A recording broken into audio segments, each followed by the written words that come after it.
You know how it is sometimes. You don't really go looking for anything. You mindlessly scroll for hours and hours as you consume content by the handful. TikTok and YouTube Shorts have allowed us to devour as much or as little as we want to, and it's opened up a whole new world for us as we sit comfortably on our couch or lay in bed fighting sleep. Before TikTok, I had no idea of all the kooky things that people could get up to and all the fascinating skills you could learn through storytelling. Doomsday prepping, making your own solar panels, how to dye your pets different colors, ways to grow vegetables in different climates, and that was just a handful of things I ran across. There's a lot of brain rot in there too, but that was just the price you paid for the useful bits that you ran across. That was how I stumbled across The Wild Man. The Wild Man was a TikTok channel about a guy who lives rough in the middle of nowhere, Arkansas. The place he lives really doesn't have a name. He just calls it the Pine Barrens, and he lives in a tent in the woods with his pet raccoon, Scampers. He hunts and fishes and mostly just survives off the land, laying back supplies for winter every year. You wouldn't have thought it would be terribly interesting, but he does so many cool survival things, and he has the most soothing voice you've ever heard come out of a man his size. He starts every video standing in front of the camera with his clothes made out of buckskin and a ridiculous-looking coonskin cap on his head that probably started life as one of Scamper's relatives, waving and smiling his gap-toothed smile. "Well, hello there, forest friends," he would say as he waved at us. Forest friends is what he always called his viewers in his videos, and some of them have put it on t-shirts and sell them on his behalf. It sure did rain buckets last night, so today we're going to go check on the catch barrels and see how much rainwater we've got for the coming months. He stepped forward and grabbed the camera as he headed off into the woods and went around his campsite to check the large wooden barrels he used to collect rainwater. One of the previous videos had shown him making the barrels, and they looked like the big casks that people used to store wine or beer in. He had about 5 of them. Most of them were almost completely full of rainwater after the rainstorm ASMR he had done the night before. He smiled, telling us how it would be great for the coming hot months when the rain was a little scarce. He sealed up 3 of them, burying them half in the ground, before saying goodbye and hoping we'd take care of ourselves until next time. Most of his content was like that, just very chill forest things while he and his raccoon pet went about their day-to-day activities. They fished, they collected birds' eggs, and he showed us how to track deer by their signs and how to build fires that wouldn't get out of hand. He cooked meals with things that he scavenged, meat mostly, and I was surprised at the amount of edible plants that he taught me about. His content wasn't unique by any stretch of the imagination, but I really loved to watch it when I found a new video. He had longer videos on YouTube where he taught people how to do survival things, but I found myself mostly consuming his TikToks because I could binge watch them in under an hour.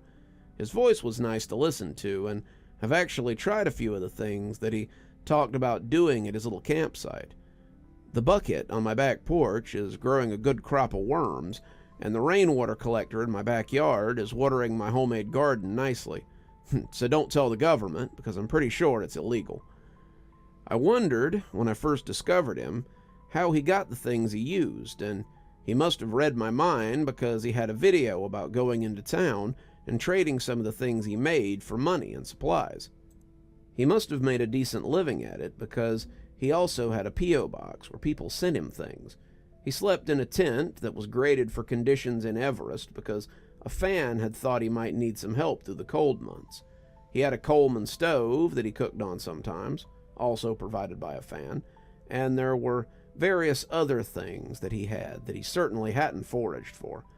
I suppose that there was also the cell phone that he shot his videos on, too, though that was a mystery that he would soon solve, to our detriment and his.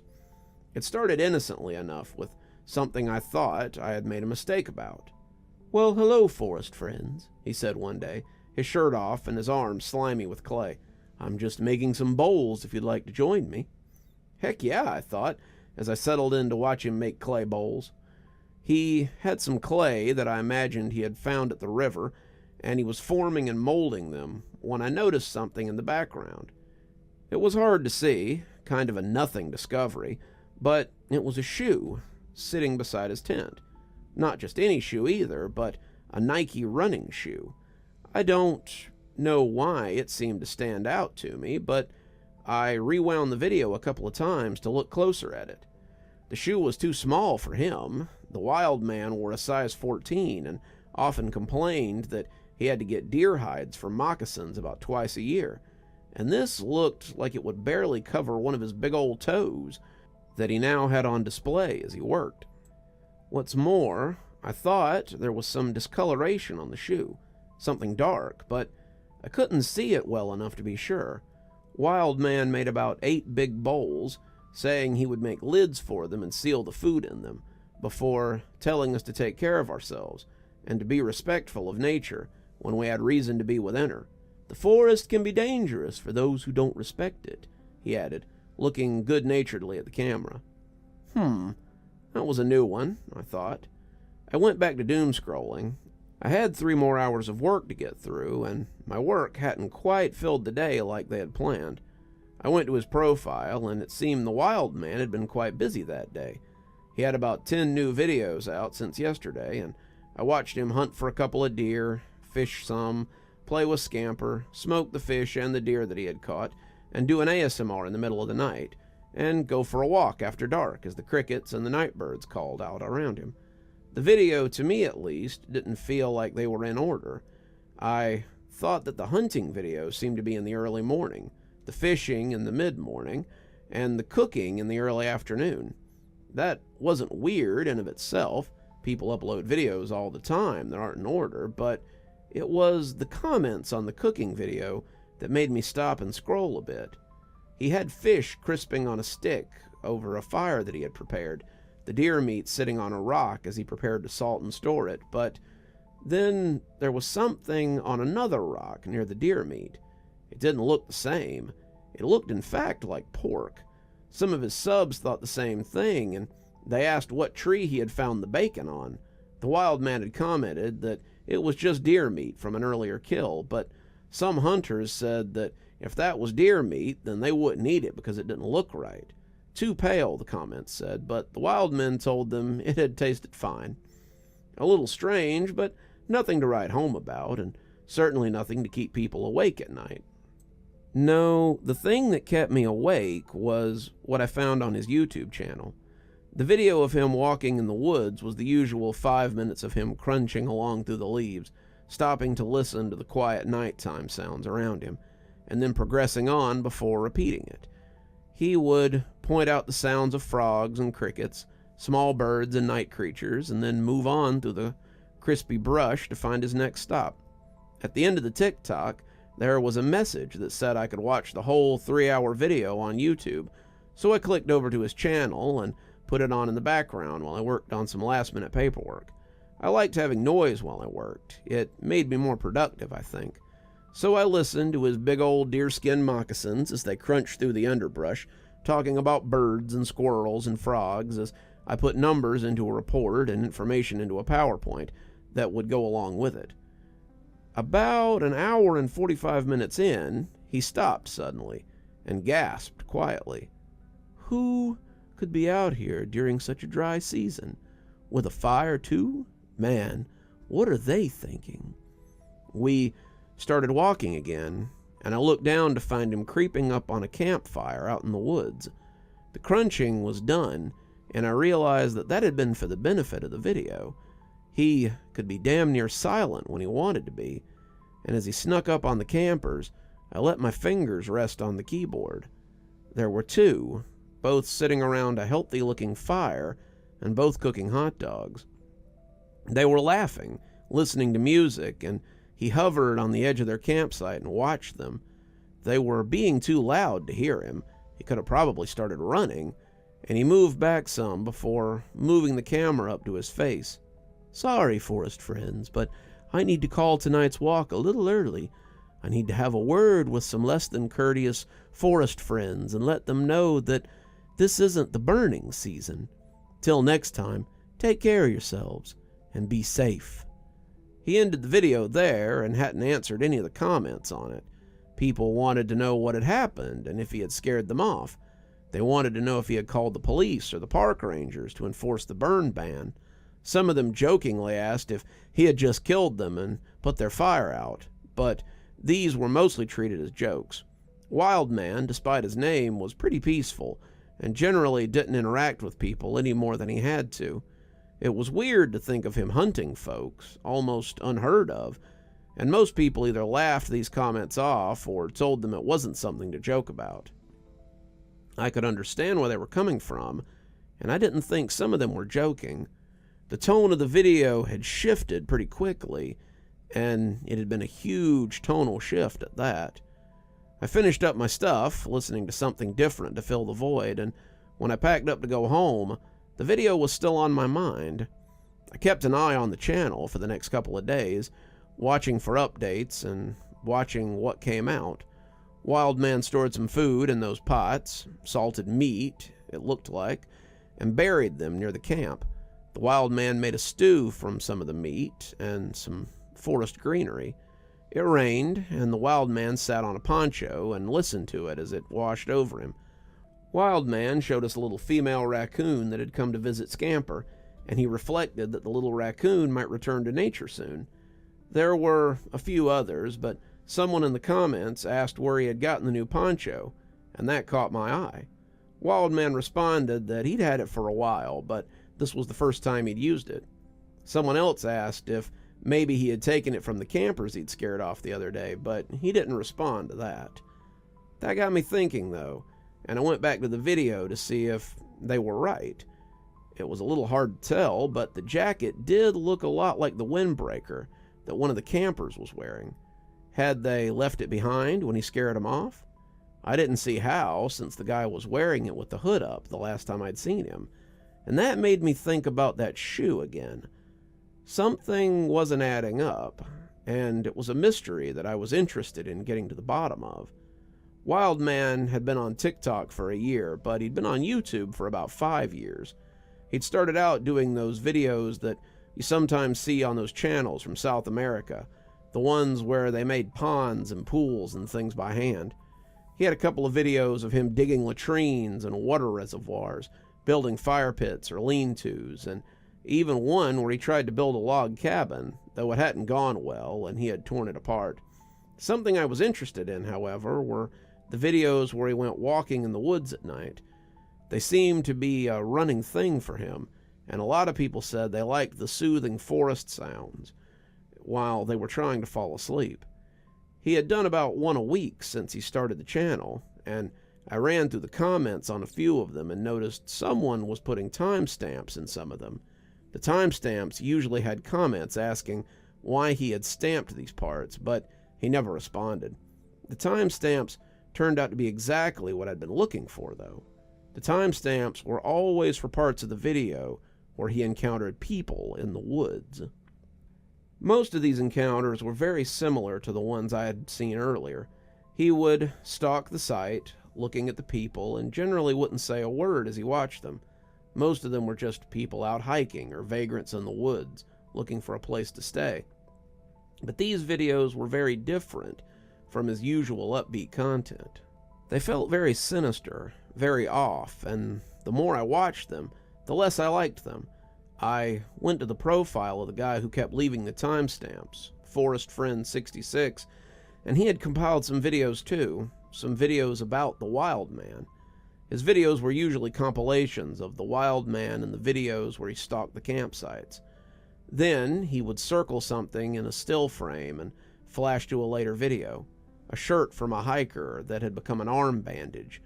A necklace, seen for a flash of a second on a young woman, had made its way into a pile of things he was trying to sell at a pawn shop a few months after that. He showed the shoe that I had noticed and linked it back to the day hiker Wildman had seen on a daytime hike he had been on. And more chilling, sometimes the videos would end with a missing person poster from the Arkansas area. YouTube doesn't have a way to message people, but thankfully, he was on TikTok as well. I sent him a message asking if he believed the Wild Man might be hunting people, and a couple of hours later, I got a response. Yeah, I do. I've been compiling evidence for years of what he's doing, but the authorities don't take me seriously. They say that a lot of hikers go missing in Arkansas. The woods are not for the unskilled, and they don't believe that the wild man is real. I asked what he meant. Had they not seen his videos? Clearly he was real. He had close to 500,000 subscribers. Yeah, they think it's an act, a spoof, just something he's doing for views.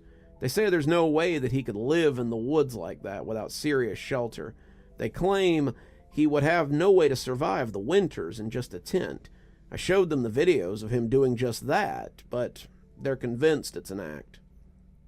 I asked what he was going to do about it, and he said he meant to get proof. I'm going up there to find him. I have his general area pretty well figured out. Google Earth and the locations of the missing hikers have helped me pinpoint the area he's in, and I'm going to get some proof of what he's doing. I'll wait till he's doing a stream, I'll go with my camera, and I'll wait till he leaves the camp and do some searching. Hopefully, I can get some footage of the bones or clothes or something, and the police will have to believe me. I'll do it live so I have proof even if he catches me. Keep an eye on my channel. I'll be heading up there very soon. I told him I would, and a few weeks later, I got a notification that he was going live. I'd gotten a similar notification half an hour earlier that the wild man was going live too. He had announced that he was going hunting for some late-season deer, hoping to stock up for winter, and set out with his bow and his axe to find a couple of likely targets. Wild man headed off into the woods, whistling as he went with the raccoon pup following behind him. On Forest Friend 66's channel, I could see that he was watching Wild Man leave the camp, getting as low as he could so the forest dweller wouldn't notice him. He waited for about 10 minutes, listening for the crunch of the hide moccasins, before he headed into the camp. The camp looked much the way it had in his videos, the large tent and the crackling fire and the little divot where he sometimes stored things so that he could tarp them. And Forest Friend 66 moved quickly among them, looking for signs of missing hikers. On his stream, Wild Man was talking softly about tracking deer and looking for their signs. The tent contained nothing but a sleeping bag and a few assorted tools. Forest Friend 66 was careful to put everything back as he had found it, but the mess was so complete that it seemed almost needless. He went to the fire, but there was nothing there but old wood and old food remnants. He looked into the divot, but it was empty for now. He set about searching, looking for any hidden caches, but he didn't have a lot of luck. On the other stream, Wild Man had found a likely tree and spotted a couple of deer grazing nearby. Forest Friend 66 was digging around randomly, trying to find something on the ground to prove his point. I remembered the pots and commented on his stream, of which I was the only watcher. He looked down, and I heard him mutter to himself as he tried to remember where those damn pots had been hidden. He dug around some, looking and hoping, and I turned back to the Wild Man stream to see what he was doing.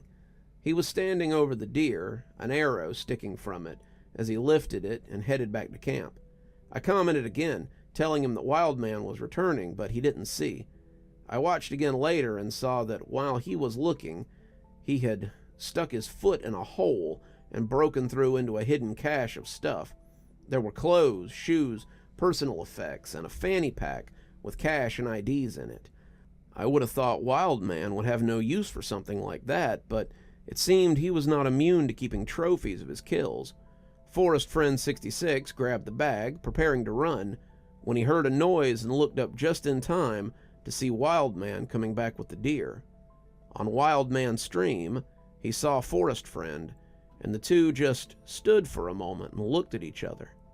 "Hello there, Forest Friend," Wild Man intoned, the deer slipping off his shoulder. "Why don't you have a seat by the fire and tell me—" But Forest Friend was already running. Wild Man dropped his phone in the dirt, his stream becoming dark, and I turned to Forest Friend so I could follow his progress. His escape became something akin to a Blair Witch sequence. He was running through the woods like a frightened deer, and I believed that he had become the prey. He had to have had the camera and some kind of chest rig, because I was definitely along for the ride. I was getting a little seasick, actually. He was running flat out, but in the peripheries you could see Wildman keeping pace with him. He was toying with him, hurting him, keeping him moving towards something. Forrest's friend was panting, running, and out of breath, but the farther he went, the less I saw of the shadow that he had angered. He seemed to be coming out of the woods, maybe to a road or a clearing, when something rose up in front of him and wrapped a meaty hand around the camera. I don't know if he broke it or simply turned it off, but I heard somebody say, "Hey there, Forrest friend," just before the feed cut off, and the tone was decidedly menacing. I saved a copy of the stream as quick as I could, not sure if Wildman would delete it or not, and I called the police in the area around where he lived. I told them what had happened, and I sent them a link to the stream and a copy of the video.